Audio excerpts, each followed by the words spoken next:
पौड़ी जिले के भट्टी गांव में आज से 60 साल पहले एक बच्ची का जन्म हुआ। अनचाही बच्ची का जन्म हुआ क्योंकि वो दूसरे नंबर की थी, इसलिए घर में बहुत खुशी नहीं हुई। लेकिन क्योंकि वो जन्माष्टमी के दिन पैदा हुई थी, इसलिए उसके दादाजी ने उसका नाम गीता रख दिया।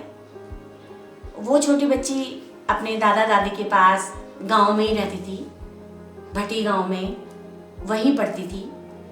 अपने दादाजी के उस गांव में, उसके दादाजी वहाँ के प्रधान थे, उस गांव के स्कूल में, जिस स्कूल को उसके दादाजी ने बनवाया था पूरे गांव के आसपास के बच्चों के लिए, उसमें वो पहली स्टूडेंट थी। उसके बाद में धीरे धीरे करके बड़ी हुई। कुछ टाइम क्योंकि उसके पिताजी मुरादाबाद में पीएसी में इंस्पेक्टर थे, तो कभी वो लोग गांव में रहते थे और कभी पिताजी के पास मुरादाबाद में रहते थे। कभी गांव और कभी वहाँ चलता रहा। उसके दोनों जगह पर नाम था। मुरादाबाद के स्कूल में भी नाम था और भट्टी गांव के स्कूल में भी नाम था। और ऐसे करके 5वीं पास करा। 5वीं पास भट्टी गांव से करा और फिर धीरे धीरे वो बड़ी हुई, मुरादाबाद में पढ़ी। फिर उसके बाद में 9th क्लास में उसने मावाधार इंटर कॉलेज, जो अब इंटर कॉलेज है, लेकिन तब वो 10वीं तक का स्कूल था। दादी और दादाजी भी उसके पिताजी के पास मुरादाबाद आ गए थे, तो मुरादाबाद आ गई और फिर 10वीं तक मुरादाबाद में पढ़ा। उसके बाद उसके पिताजी का ट्रांसफ़र मेरठ हो गया। मेरठ में पढ़ा, एडमिशन लिया। घर में दूसरे नंबर की थी, तो बड़ी दीदी के साथ में बहुत ज़्यादा मित्रता नहीं थी, क्योंकि जो घर में सबसे बड़ी बहन होती है, उसको घर के जितने अधिकार होते हैं छोटे बच्चों को सुधारने वाले, वो बड़े लोग स्वतः ही हस्तांतरित कर देते हैं। तो दीदी के साथ में जो रिश्ता था वो बड़ी बहन का रिश्ता था और बाकी भाई बहनों के साथ में डॉन का रिश्ता था। हम अक्सर छुट्टियों में गांव जाते थे, सब भाई बहन।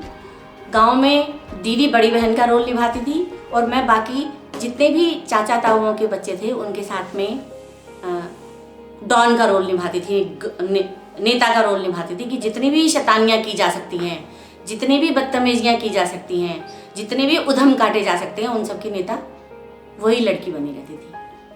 बचपन धीरे धीरे गुजरता रहा, समय गुजरता रहा, परिस्थितियाँ बदली और धीरे धीरे करके मैं आज वही गीता गरोला आपके सामने हूँ। हमारे घर में पढ़ाई लिखाई का एक माहौल था। मेरे दादाजी को पढ़ने का बहुत शौक था और मेरी दादी को सुनने का बहुत शौक था।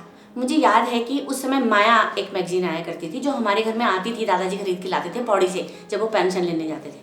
और उस माया में शिवानी की एक कहानी छपी थी, तोप। मुझे आज भी याद है कि उस तोप कहानी में कौन सी फोटो छपी थी। एक बड़ी मोटी सी महिला थी, उसके यहाँ पर एक गुच्छा जैसा लटक रहा था और उस कहानी का रंगीन फोटो थी वो। मेरी माँ को भी धर्मों ये सब पढ़ने का बहुत शौक था। मेरे पिताजी मेरी माँ के लिए और चीज़ों के साथ साथ कहानी की किताबें, उपन्यास लाया करते थे। तो दादाजी जब ये सरिता और ये सब पढ़ा करते थे, हालांकि सरिता मुझे बहुत, जब मैं समझदार हुई तो मुझे कभी पसंद नहीं आई और उसके संपादक विश्वनाथ तो मुझे कभी पसंद नहीं आए, लेकिन फिर भी मैं सरिता, क्योंकि वो उम्र होती है रोमांटिक कहानी पढ़ने की, तो वो मैं पढ़ती थी। तो दादाजी, मुझे याद है कि एक ओम प्रकाश शर्मा थे, उनकी एक उपन्यास था खून की 10 बूंदें। तो खून की 10 बूंदें जब दादाजी ने पढ़ी, उसमें बाजिद अली शाह की पूरी कहानी थी, जो जब दादाजी ने पढ़ी और दादाजी पढ़ के दादी को सुना, वो रूटीन था उनका कि वो दादी को कम से कम 8-10 पेज डेली सुनाते थे। और मेरी दादी को याद रहता था कि उन्होंने कहाँ पर छोड़ी है और कहाँ से शुरू करेंगे। वो बोलती थी कि तुम वहाँ से शुरू करोगे जहाँ पर मैंने छोड़ी है। तो ये एक माहौल था तो मुझे उपन्यास पढ़ने का ना बचपन में चस्का लग गया था, कहानियाँ पढ़ने का, उपन्यास पढ़ने का। और क्या होता था कि मैं लिखने लगी थी। उसके बाद जब मैं हाई स्कूल इंटर में आई तो शिवानी, मेरठ में शिवानी पढ़ने लगी। शिवानी के साथ साथ पढ़ने के साथ साथ उनको नकल करके कहानियाँ लिखने लगी, कविताएँ लिखने लगी डायरी में। और उस समय जब मैं 11वीं में पढ़ती थी तो एक अलकनंदा आज भी निकलती है, वो दिल्ली से मैगजीन। उस मैगजीन में मैंने ऐसे ही एड्रेस लेकर के वो एक कहानी भेज दी। वो कहानी, मेरठ की बात बता रही हूँ मैं, वो कहानी उसमें छप गई। और वो कहानी बहुत बेसिकली वो शिवानी की नकल थी और उसमें उन्होंने वो कुमाऊँ के बारे में लिखा, इसमें गढ़वाल के बारे में था और उसमें एक सच्ची घटना थी हमारे गाँव की। मैंने वो जैसे घटना दादी ने मुझे बताई थी, मैंने ऐसे ही भेज दी, वो छप गई। जब वो छपी तो मेरे पास 2 चिट्ठियाँ आई। एक चिट्ठी आई जयप्रकाश पुरोहित की गोपेश्वर से, वो उस समय 11वीं में पढ़ता था, मेरे बराबर रहा होगा। उसमें एक पोस्ट कार्ड था, उसमें हिलांस बना हुआ था और वो चिट्ठी आज भी मेरे पास रखी हुई है कहीं। और एक चिट्ठी आई बी मोहन नेगी की। तो मेरा पहाड़ जो है वो भटिगांव से लेकर के चमोली जिले में गोपेश्वर तक बी मोहन नेगी और जयप्रकाश पुरोहित तक फैल गया। मतलब मुझे लगता था कि वो एक जगह है जहाँ पर वो लोग रहते हैं और वो मेरी ज़िंदगी की पहली चिट्ठियाँ थी। तो मेरे को तो वो चिट्ठियाँ ऐसे लगी जैसे पता नहीं क्या मुझे मिल गया। और उसके बाद वो सब कविता जो उस दौर में, उस टीनेज में लोग लिखते हैं, पढ़ते हैं, उस तरह के। और मैंने उस एज में, इंटर में जब हम पढ़ते थे, तो मेरठ में एक उस समय शायद ऐसे दुकानें, एक बुक शॉप थी, उसमें उपन्यास मिला करते थे 1 रुपये में और आपको 1 दिन में ख़त्म करके देना पड़ता था, या अगर मोटा होगा तो 2 दिन में। तो हम लोग 50 पैसे में मिलते थे किराए पर। तो हम 1 रुपये में एक मोटा उपन्यास, विमल मित्र का एक मेरी विश्वास करके था, बेगम मेरी विश्वास, वो मैंने और रीता ने 2 दिन में ख़त्म कर दिया, रात भर पढ़ करके, 500 पेज का उपन्यास। तो हमने शिवानी, शरद चंद्र, आचार्य चतुर्सेन, गुरुदत्त, जो बिल्कुल समझ में नहीं आते थे, वो सब पढ़ लिए इंटर तक। और धर्मयुग और ये सब चीज़ें तो पढ़ते थे। एक मैगजीन वाला था, उसको मेरी और मेरी बहन ने बहुत पटा रखा था। उसको हम बोलते थे, भैया तुम हमें मैगजीन पढ़, पैसा तो होता नहीं था हमारे पास में, कौन देता है घर में बच्चों को पैसा। तो हम कहते, भैया तुम मैगजीन पढ़ने के लिए दे दो और हम लोग ना तुमको बिल्कुल वैसे के वैसे लौटा देंगे। तो वो हमें पढ़ने को देता था और हम उसको दूसरे दिन बिल्कुल वैसे ही, कोई दाग धब्बा, वो कहता दीदी दाग धब्बा नहीं पढ़ना चाहिए, और हम उसको सारी मैगजीन लौटाया करते थे। चंपक, चंदा मामा, धर्मयुग, हिंदुस्तान, मतलब कोई ऐसी मैगजीन नहीं थी जो वो लाता था और हम नहीं पढ़ते थे। माया, मनोहर कहानियाँ, पता नहीं क्या क्या क्या क्या पढ़ते थे। कर्नल रंजीत, हमीद, पता नहीं क्या क्या पढ़, सब जासूसी उपन्यास और सामाजिक उपन्यास और प्रेम कथाएं और सब पढ़ते थे। तो पढ़ने की लत लग गई थी। उसके साथ फिर लिखना भी शुरू हुआ धीरे धीरे करके। मेरे पिताजी का ट्रांसफ़र जो मेरठ से फिर दोबारा से मुरादाबाद हुआ और मुरादाबाद आकर के फिर मेरी शादी हो गई। तो जो मेरा पढ़ने का जो सिलसिला था, उपन्यास, कहानियाँ, ये सब पढ़ने का सिलसिला था, तब तक मेरी रुचि थोड़ा साहित्य की तरफ बहुत ज़्यादा आ गई थी। और मैं गुनाहों का देवता और नदी के दीप और ये सब चीज़ें मेरी ज़िंदगी में शामिल हो गई थी। और मेरे को लगता था कि जब मैंने नदी के दीप पढ़ा तो लगा ज़िंदगी में इससे बढ़िया कुछ है ही नहीं। फिर गुनाहों का देवता एक उम्र में पढ़ा तो लगा इससे बढ़िया कोई किताब नहीं है। तो ऐसे बहुत सारी किताबें, जब निर्मल वर्मा को पढ़ा और जो बहुत सारे लोगों को, मन्नू भंडा, फिर उसके बाद मेरी ज़िंदगी में, जब मैं इंटर के बाद बीए में आई, तो मेरी ज़िंदगी में औरतों ने, जो और लेखिकाएँ हैं, उन्होंने मेरी ज़िंदगी में प्रवेश किया और मैंने सब औरतों की, मतलब जितनी भी लेखिकाएँ थी सबको पढ़ लिया। मन्नू भंडारी का आपका बंटी, राजी सेठ, एक क्रांति त्रिवेदी लिखा करती थी, मेहरुनिसा परवेज लिखा करती थी, राजी सेठ लिखा करती थी, सूरज बाला का मेरे संधि पत्र मुझे आज भी याद है। मैंने साप्ताहिक हिंदुस्तान में धारावाहिक पढ़ा था। मैं हमेशा, वो मेरी फेसबुक फ्रेंड है और मैं हमेशा उनको याद दिलाती हूँ कि मुझे उससे बढ़िया आपका कोई उपन्यास नहीं लगा आज तक। तो ये सब चीज़ें लगातार चल रही थी। और इस बीच में फिर शादी का दबाव पड़ा, क्योंकि हमारे सामाजिक ढांचे में वो एक ज़रूरत मानी जाती है। और इस बात का मेरे अंदर, शायद मेरे अंदर कुछ रचनात्मकता पनप रही थी, लेकिन ना तो मैंने खुद अपनी रचनात्मकता को पहचान पाया, और परिवार में तो उस तरह के, जो हमारा पारिवारिक ढांचा होता है उसमें तो उस तरह की सोच ही नहीं होती है कि लड़कियों की खास तौर पर रचना, वो लड़कों की ही नहीं पहचानते, तो लड़कियों की तो उनकी कल्पना ही नहीं होती है। तो फिर उसके बाद में मेरी शादी हो गई और मैं भलियाना चली गई। मैंने उस बार एमए किया और उस बीच कुछ किताब, कहानियाँ जो मुझे मिल जाती थी कहीं से, वो सब पढ़ती रहती थी। और फिर मैंने वामा में लिखा। फिर वामा में मेरी एक कविता छपी और उस कविता में जो फोटो छपी वो पहाड़ की औरतें नाम की कविता थी। और उस कविता में जो फोटो छपी वो कमल जोशी की थी, जबकि कमल जोशी को उस समय मैं जानती भी नहीं थी, है ना। पर मैंने ये देखा कि कमल जोशी नाम का कोई व्यक्ति है जो फोटोग्राफर है, उसकी उसमें फ़ोटो छपी है। और फिर उसके बाद में जो है मैं वो भलियाना वाले 2 साल खाली यही रहा कि कुछ पढ़ा, कुछ लिखा। और पर मुझे लगता है कि उन 2 सालों में कुछ नहीं था और उम्र भी बढ़ रही थी। पारिवारिक स्थितियाँ बहुत अच्छी नहीं थी, मतलब आर्थिक स्थिति ठीक थी, हस्बैंड बहुत अच्छी प्रैक्टिस करते थे, डॉक्टर हैं वो होम्योपैथी के, और वो सब था। पर मैं शायद बहुत उदंड बोलना चाहिए मुझे अपने लिए, क्योंकि मैं बहुत बोलती थी, वाचाल थी, चीज़ों को नकारती थी, बहुत क्वेश्चन करती थी, जो अच्छी औरतों की निशानी नहीं होती। मैं हमेशा कहती हूँ कि मैं बहुत ख़राब औरत हूँ, बुरी औरत हूँ, अच्छी औरत नहीं हूँ समाज के लिए। तो वो सब चीज़ें मेरे अंदर थी शायद, तो जो ससुराल में बहुत अच्छी नहीं मानी जाती हैं। और अगर उन लोगों के जो औरतों की लिए मान्यताएं हैं, उन मान्यताओं में अगर मैं फिट नहीं बैठ रही थी तो स्वाभाविक तौर पे उन्होंने मुझे नकार नहीं था और मेरे को नकार मिला। और मुझे बहुत बुरा भी लगता था। पर मेरी जो आदतें थी वो बहुत ख़राब थी, और मेरे दादाजी ने हमेशा एक चीज़ सिखाई थी कि ना तो किसी को गलत बोलो पर गलत सहो भी मत, और अपनी बात को दबंगता से रखो, सही बात बोलो।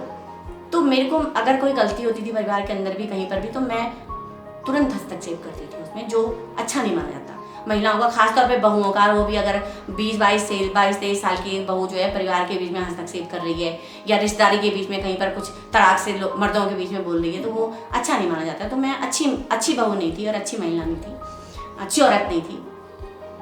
और फिर वो जो नकार मिला मुझे, उसके बाद परिस्थितियाँ ऐसे बदली कि मेरे पति बहुत सीधे साधे पहाड़ी पति हैं, बहुत ही मेरा बेटा और मैं उनको बोलते हैं कि ये एनालॉग सिस्टम है, माने वो उनके पुराने विचारधारा और अभी उनके बहुत ही ऐसे हैं, परंपराएं, वो सब चीज़ें हैं। लेकिन एक बात उनके साथ में रही कि वो भले ही कितने ही पुरातन पंथी हों और चाहे कितने पुराने, पर उन्होंने मुझे कभी रोका नहीं। बस ये, शायद मैं उदंड थी इसलिए नहीं रोका, शायद मैं लड़ाई करती इसलिए नहीं रोका, जो भी हुआ होगा, मतलब उनमें उनकी भी ये भूमिका है। तो और मुझे पढ़ाई भी करवाई उन्होंने, मुझे बीएड करवाया, मैंने एमए किया 2 बार, उन्होंने पढ़ाई भी करवाई मुझे। तो फिर उसके बाद में मेरी शादी होती गई, और आश्चर्यजनक एक बात और है कि उस बीच मेरे को शिशु मंदिर में पढ़ाने का मौका मिला। अच्छा। हाँ, क्योंकि मेरे पास कुछ करने को नहीं था और मुझे शिशु मंदिर में 355 रुपये मुझे तनख्वाह मिलती थी, और मैं आपको बता रही हूँ 84-85 की बात। तो मुझे शिशु मंदिर में पढ़ाने का मौका मिला और मैंने 1 साल शिशु मंदिर में पढ़ाया, और मैंने वहाँ की पूरा क्या कहते हैं, जो वहाँ का जो रीति रिवाज है वो सारे जाने, और मैंने देखा कि वो बच्चों को निश्चित तौर पे उनका राइटिंग, उनकी बातचीत भी करते थे, लेकिन एक निश्चित विचारधारा को घरों तक, चूल्हों तक भी ले जाते थे, ये भी मैंने उसमें देखा। और मैं क्योंकि पहले कोई विचारधारा नहीं थी, मेरे दादाजी कांग्रेसी थे, तो हमारे कांग्रेस के प्रति, और फिर हम जिस दौरान पैदा हुए थे उस समय स्वतंत्रता आंदोलन का बड़ा प्रभाव था, और उन लोगों के बीच में पढ़े जो स्वतंत्रता आंदोलन को जिन्होंने देखा झेला, तो उनकी कहानियाँ सुनी थी, तो बड़ा प्रभाव था। वो कांग्रेस का प्रभाव था ऐसा भी नहीं है, लेकिन क्योंकि घर में खाँटी कांग्रेसी थी, तो उन्होंने कभी ज़िंदगी में एक बार, वो कहते हैं कि मैंने अपनी ज़िंदगी में पाप किया, मेरे दादाजी कहते हैं कि मैंने जब इमरजेंसी लगी तो उन्होंने कांग्रेस को वोट नहीं दिया। वो कहते, वो हमेशा कहते वो मेरा पाप है, वो ऐसा कहते थे। लेकिन फिर वो एक माहौल था, और तो वो भी हमारे दिमाग में उस तरह की बात थी। और फिर उसके बाद में जब उस विचारधारा के अंदर मैं गई, तो मुझे प्रभावित हुई मैं उस विचारधारा से, और फिर मैंने उसका विश्लेषण करना, क्योंकि दिमाग तो पहले से बहुत चलाने की आदत थी, जो औरतों को आमतौर पर मनाही होती है जिसकी। तो वो जो मेरा दिमाग चलाना शुरू करा, पढ़ना लिखना शुरू करा, तो मुझे बहुत फिर, और लिखने पढ़ने की तो पहले से ही थी आदतें थी, तो फिर लिखने पढ़ने के साथ साथ जो मेरा जो जिस तरह की किताब और जिस तरह का साहित्य मैं पढ़ती थी वो, और फिर वो उसमें फिर मेरे को एक अलग तरीके से सोचने का मौका मिला, समाज के लिए सोचने का मौका मिला, वंचित लोगों के लिए सोचने का मौका मिला। तो ये सब था, और उसके साथ मेरी पढ़ाई भी जारी थी। फिर मुझे 87 में मेरे को इस बीच क्या हुआ कि मेरे कोई इशू नहीं हुए, कोई बच्चा नहीं हुआ, और हमारे समाज में शादी के तुरंत बाद अब बच्चा होने की परंपराएं हैं और लोग जानते हैं। तो मेरे को घर में, मुझे क्या लगता था कि मुझे अपनी योग्यताएं बहुत लगती थी, ये बड़प्पन भी माना जा सकता है, लेकिन मुझे लगता था कि मेरे अंदर कुछ योग्यताएं हैं। मैं एक अच्छी बहू नहीं हूँ, लेकिन उसके अतिरिक्त मेरे अंदर कुछ रचनात्मकता है, कुछ योग्यताएं हैं। मैं समाज के बारे में, देश के बारे में अलग तरीके से सोचने की कोशिश करती हूँ। तो लेकिन बच्चा नहीं है, तो मेरी सारी योग्यताएं धराशायी थी, क्योंकि मैं जिस परिवार में रहती थी तब तक मेरा सामाजिक दायरा बहुत बड़ा नहीं था। उसी बीच मुझे उत्तरा में मेरी बहन की शादी हुई, और इत्तेफाक से मेरी बहन की शादी उस घर में हुई जिस घर में कमल जोशी था। तो मेरे को इस बात का बड़ा, मतलब मेरी कविता और कमल जोशी का फोटो, जब मेरे को पता चला कि यही कमल जोशी है, मेरी बहन का जेठ, जिसके साथ मेरी फोटो थी, तो मैं तो मतलब और जब मैंने उसको, मेरे लिए तो वो बड़ी बात थी। और फिर उसके बाद उन लोगों के घर का माहौल, उन लोगों की विद्वता देख करके, वो उनके मतलब पूरा बातचीत देख करके, वो स्वाभाविक तौर पे आप प्रभावित होते हैं किसी व्यक्ति से। तो मैं अनिल कमल से बहुत ज़्यादा प्रभावित हुई, उनकी बातचीत को, उनकी विद्वता को देख करके, समाज के प्रति उनके नज़रिए को देख करके। तब तक मेरा सामाजिक दायरा खाली लिखने पढ़ने तक सीमित था। फिर कमल ने मेरा इंट्रोडक्शन, जब मैं अपनी बहन के ससुराल जाती थी, तो स्वाभाविक तौर पर वो लोग हमारे घर आते थे, तो हमारा आपस में इंटरेक्शन होता था। तो उसको मेरी रुचि का अंदाजा लगा होगा, तो उन्होंने मेरे को उत्तरा महिला पत्रिका से जोड़ा, और फिर मेरा लिखने का सिलसिला शुरू हुआ। उत्तरा महिला पत्रिका का जो पहला अंक निकला था उसमें मेरी कविताएं छपी, जिसने मुझे बहुत मतलब जिस तरह 2 तरीके की चीज़ें थी। एक तरफ मैं घर के अंदर बहुत नेग्लेक्टेड फील करती थी, मैं बहुत उपेक्षित थी केवल इसलिए कि मेरे बच्चे नहीं हो रहे हैं, और सारे मतलब जिस समाज के बीच में मैं रहती थी उस समाज में भी हे राम इतने साल हो गए बच्चे नहीं हो रहे हैं। मेरे पति की दूसरी शादी की भी बातचीत घर के अंदर शुरू हो गई थी, और हमारे घर में एक बहुत बड़ी गोष्ठी पंचायत हुई, और क्या कहते हैं उस पंचायत में ये कहा गया कि मैं अपने पति को परमिशन दूं दूसरी शादी का, और मैं जो बच्चे होंगे उनको पालूं, और इस बीच मेरे ऊपर इस तरह के भी दबाव पड़े कि मैं मतलब वो करूं, जो ये होता है ना गांठे और देवियों के पास जाना और भगवानों के पास जाना और उस तरह की व्रत लेना। और वो मेरे दादाजी बहुत आस्तिक थे, मगर वो ढकोसला पसंद बिल्कुल नहीं थे, और मैंने कभी जिंदगी में कोई ढकोसला नहीं किया। ये मेरा बाहरी और अंदर का पूरा व्यक्तित्व है। मैंने उनको साफ बना कर दिया कि मैंने कोई ढकोसला नहीं करना है, मेरे बच्चे हों और चाहे नहीं हों, पर मैंने कोई ढकोसला नहीं करना है। और मैंने इस बात को अपने ससुराल के अंदर अपने सब लोगों के बीच में ज़बरदस्त तरीके से रखा। तो मुझसे कहा गया कि क्या मैं ऐसे ही घूमती रहूँगी। मैंने कहा कि आप अपने लड़के की शादी कर लीजिए, मुझे शादी नहीं करनी है, मैं उस घर में नहीं रहूँगी। तो उन्होंने कहा क्या करोगी तुम?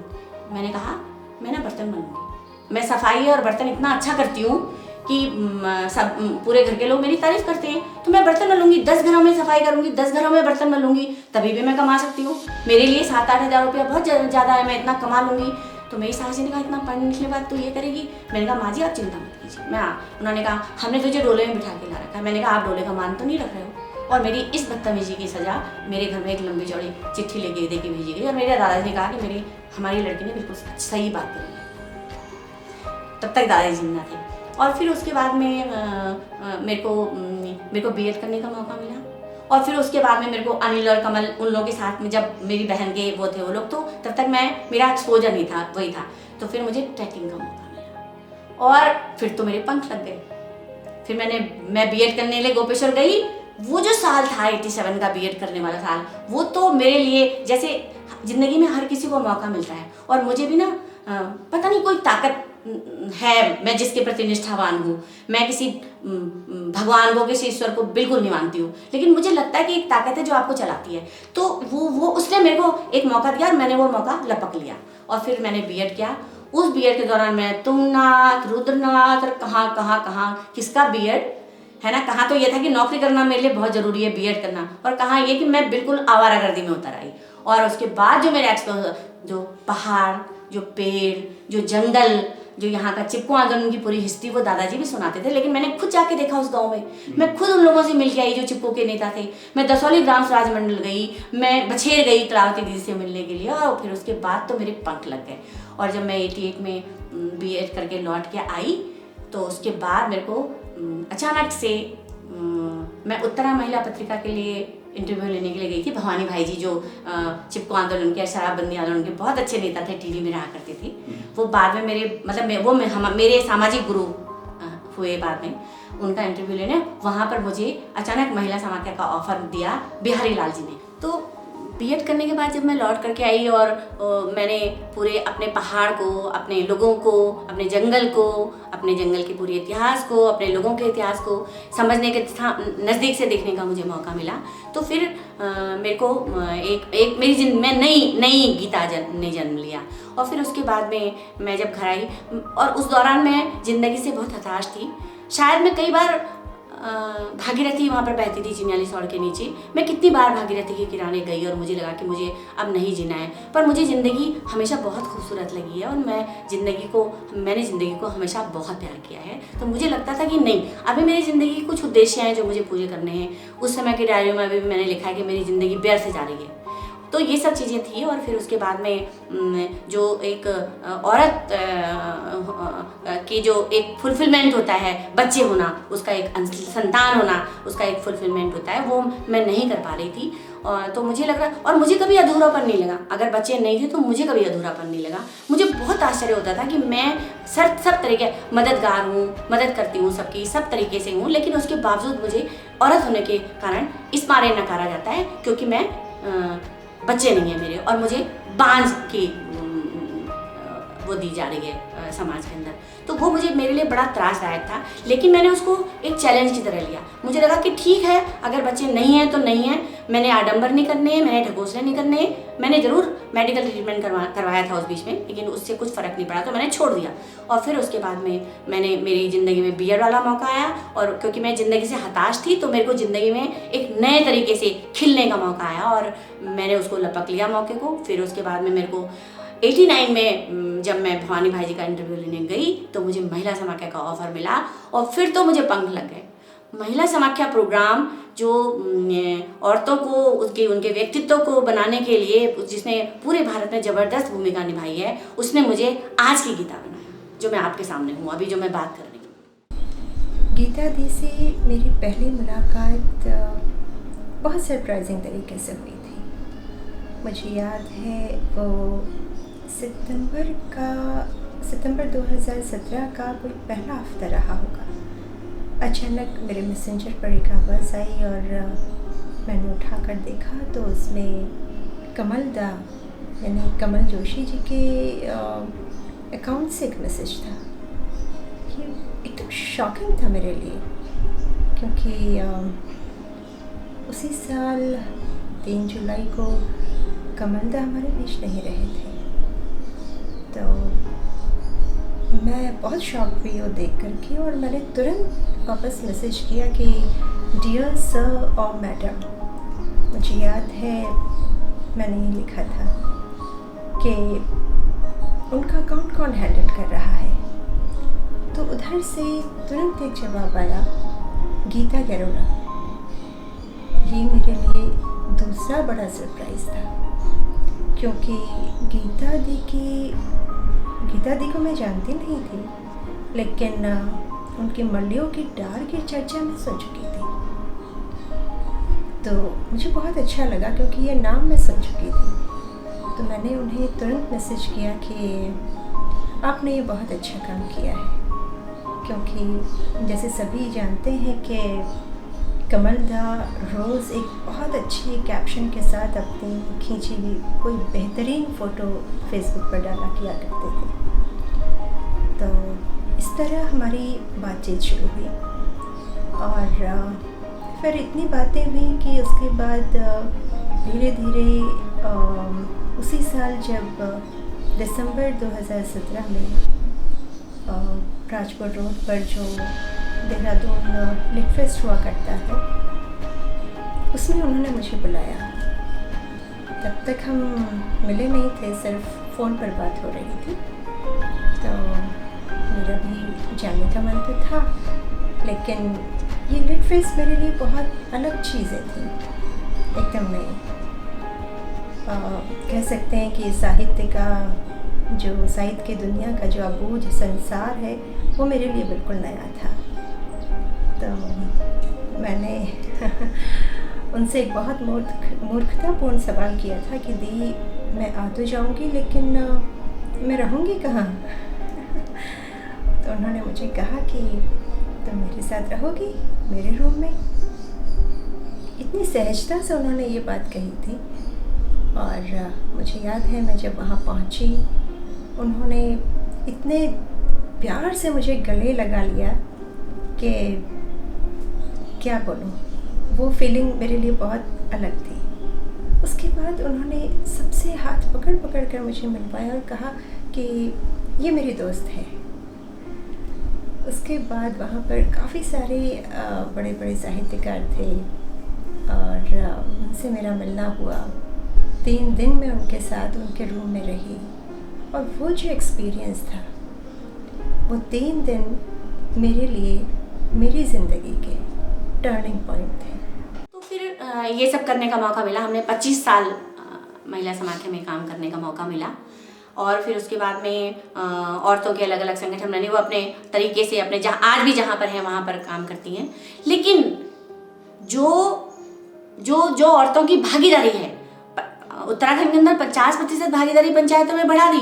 उनको चुनाव तो हो गए, वो चुन करके आ भी गई, लेकिन जो दायरे उनके लिए निश्चित किए गए थे, उनको जो एक सोच थी लोगों के अंदर कि औरतें बहुत ज़्यादा घर से बाहर नहीं निकलना चाहिए और औरतें बहुत ज़्यादा इस बारे में जानती नहीं है, मजबूरी है कि पंचायतों में उनका आना है, तो उसमें उनको बहुत ज़्यादा, जबकि सरकार की तरफ से बहुत ज़्यादा प्रयत्न होने चाहिए थे, उतने ज़्यादा नहीं किए जा सके हैं, तो उनको उनकी राजनीतिक भागीदारी बढ़ाने के लिए लेकिन उसके बावजूद भी औरतों ने अपने आप को प्रूव किया, चुनौतियाँ ली और बहुत जगह में प्रूव किया और वो आई पंचायतों में और अपने आप को प्रूव करके, अपने आप को साबित करके वो आगे बढ़ी।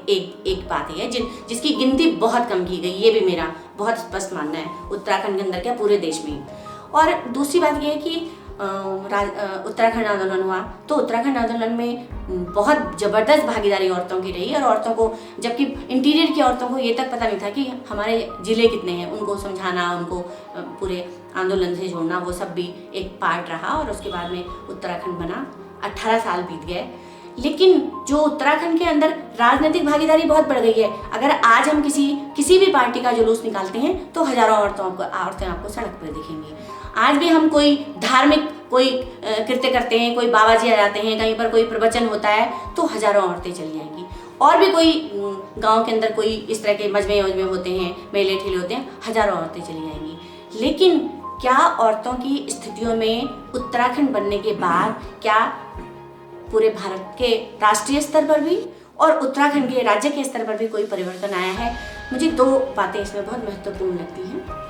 एक तो मुझे लगता है कि औरतें बाहर तो निकली हैं, लेकिन उनके विजन बदल गए। जैसे वो धर्म के नाम पे, एक तरीका है कि धर्म के नाम पे औरतों को हम बहुत निकाल सकते हैं, क्योंकि औरतें बहुत धार्मिक होती हैं और जितने भी तरीके के रीति रिवाज, चाहे वो उनके विरोध में जा रहे होंगे, उन सबका हस्तांतरण औरतों के द्वारा ही किया जाता है। वो एक परंपरा है कि औरतें करेंगी, घर के अंदर जितने बंधन में लगाएंगी और करेंगी वो सब औरतें करेंगी। उनमें औरतों ने बहुत बढ़ चढ़ कर भागीदारी ली। तो जो एक जागरूकता आगे बढ़ी, वो जागरूकता एक दायरे में सिमट गई और उस दायरे के अंदर उनकी भीड़ इधर दिखाई दे रही कि वो भीड़ धार्मिक कार्यों में बहुत ज़्यादा बढ़ती चली गई और जिन कार्यों में उनके खुद के विकास के लिए जो उनको आगे आना चाहिए था और संगठित होना चाहिए था, वहाँ पर कम लगता है। उत्तराखंड बनने के बाद में सबसे ज़्यादा जो हमको दिखता है वो ये दिखता है कि जितने भी लोगों की आवाज़ थी, जो लोग जन आक्रोश था, वो धीरे धीरे करके ग्रेजुअली, कोई भी पार्टी नहीं हो उत्तराखंड के अंदर, वो राजनीतिक 2 ही पार्टियां हमारे यहाँ हैं मुख्य तौर पे, उन दोनों पार्टियों ने औरतों के अंदर या यहाँ के बाकी जो लोग जो जन सरोकारों से जुड़े हुए लोग थे, उनके अंदर जो अवेयरनेस थी उत्तराखंड को आगे लाने की और उत्तराखंड के मुद्दों को राष्ट्रीय पटल पर रखने की, उनको आगे बढ़ाने की, उनको ख़त्म करने की, उनके लिए सजेशन देने की, वो धीरे धीरे करके इन 18 सालों में उसको धीरे धीरे करके तोड़ दिया गया है जानबूझ करके। और अभी जितने भी जन सरोकारों से जुड़े हुए लोग हैं वो अपने अपने स्तर पर हैं, पर एक जो संगठन जो हमारे चिपको के दौरान है, उत्तराखंड आंदोलन के दौरान जो हमको एक जबरदस्त जागरूकता दिखाई देती थी, वो अभी हमको नहीं दिखाई देती है। ये मुझको एक राजनीतिक षड्यंत्र साफ साफ दिखता है कि जन सरोकारों से जुड़े हुए लोगों को तोड़ देना। में महिलाओं को एक अथक सबलता प्रदान करती हैं। वे हिंदी के साथ साथ गढ़वाली में भी लिखती हैं। दरअसल अपने संघर्ष को साधन बना पीड़ित लोगों के जीवन को उन्नवान की राह पर उतारना उनका सगल बन गया है। हालांकि यह राह काफ़ी पथरीली थी, लेकिन पहाड़ी ज़िंदगी में पली बड़ी गीता दी को इस राह में काफ़ी सुकून मिला और जीने का मकसद भी। इस मकसद में कभी थकान भी महसूस हुई तो कविता के शब्द उनके तारनहार बने। न जाने कितनी कविताएं विभिन्न परिवेशों पर लिखी और हर कविता जैसे जागरण का मंत्र लिए हुई हो। सो जीवन के जंग को लोगों की सेवाओं में उतार जिस जिंदगी को दीदी ने आवाज़ दी, उनका शुक्रगुजार है। किसी भी माहौल में रच बस जाने वाली गीता दी एक यायावर भी हैं। मैं पहली बार गीता दी से दून लिटरेचर फेस्टिवल में मिली और जिस अपनापन और गर्मजोशी से उन्होंने मुझे गले से लगाया, उस स्नेह भरा तपिश का एहसास आज भी मेरे जेहन में है। हमेशा मधुर मुस्कान बिखेरने वाली, टैगोर के एकला चलो को चरितार्थ करने वाली, दूसरों के लिए जीना और दूसरों के काम आने का नाम ही है गीता गरोला।